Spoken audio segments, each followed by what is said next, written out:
ମୁଁ ଟଗର ଗଛ ମୂଳେ ଠିଆ ହେଇଛି। ହଉ ତାହେଲେ 10 ମିନିଟ୍ ୱେଟ୍ କର, ମୁଁ ସେ ନାଗିନ ସିରିଏଲଟା ଦେଖିଦେଇକି ଯାଉଛି। ହାଏ ଶଳା, ଇଏ ମୁଁ ଆଡ଼େ ଆସି ତମ ବାରି ପଛଆଡ଼େ ଗଛ ବୁଦା ମୂଳେ ବଇଛି। କୋଉ ମୁହୂର୍ତ୍ତରେ ମତେ ନାଗ ସାପ ଆଣିବ ଠିକ ନାହିଁ, ଇଏ ବସିକି ନାଗିନ ଦେଖିଲେ। ଜଲ୍ଦି ଆସ। ଆରେ କିଏ ସେଠି? ମୁଁ ପଚାରୁଛି ପରା ସେଠି କିଏ? ଏ କୁକୁର ଛୁଆଟା। ଶଳା ମଣିଷ ବଞ୍ଚିଗଲା।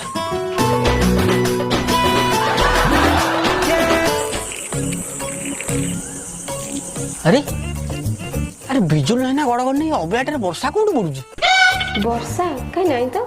କଣ ନାହିଁ, ମୁଁ ପୁରା ଏଇଠି ଗୋଡ଼ ଠୁ ମୁଣ୍ଡ ଯାଏ ଓଦା ହେଇସାଇଲେ ନାଇଁ କଣ? ଆରେ ତମେ ସେ ବର୍ଷା ପାଣି ଟିକେ ଚାଖିଲ, ଲୁଣିଆ ଲାଗୁଛି କି? ଆରେ ହଁ ତ। ତାହେଲେ ସେ ବର୍ଷା ପାଣି ନୁହଁ, ଆମ ସାଣ୍ଟୁକା ଛାତ ଉପରେ ଶୁଶୁ କରି ଯାଇଥିଲା ସେଇ ପାଣି ହେଇଥିବ।